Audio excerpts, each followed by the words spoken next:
I medici di medicina generale entrano anche nelle case di comunità. Le 102 nuove strutture sanitarie presenti in Veneto non corrono più il rischio dunque di essere scatole quasi vuote.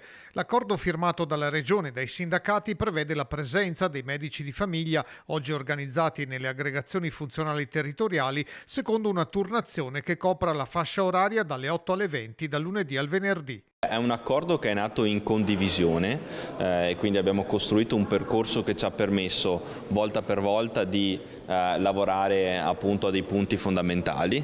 Su questo stiamo lavorando anche ovviamente per riuscire a garantire un accesso agevole all'interno delle case di comunità. Permetteranno quindi appunto ai medici di medicina generale di effettuare delle ore aggiuntive all'interno delle case di comunità. Soprattutto siamo riusciti anche a creare un modello che vada a risolvere un po' le criticità che ci sono attualmente per i cittadini nell'erogazione dell'assistenza.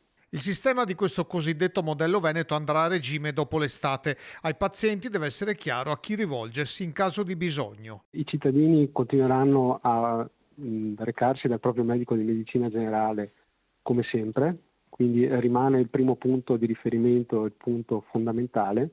In caso di bisogni acuti da risolvere entro la giornata, potranno anche recarsi in casa della comunità. La firma definitiva dell'accordo è prevista nei prossimi giorni. Resta il nodo di circa 30.000 veneti senza medico di base. Vogliamo in qualche modo attrarre i giovani laureati in medicina all'interno della professione affinché scelgano di diventare medici di medicina generale nella loro carriera futura. Medici di famiglia e medici della continuità assistenziale potranno poi fare un massimo di 10 ore settimanali aggiuntive a 60 euro lordi all'ora.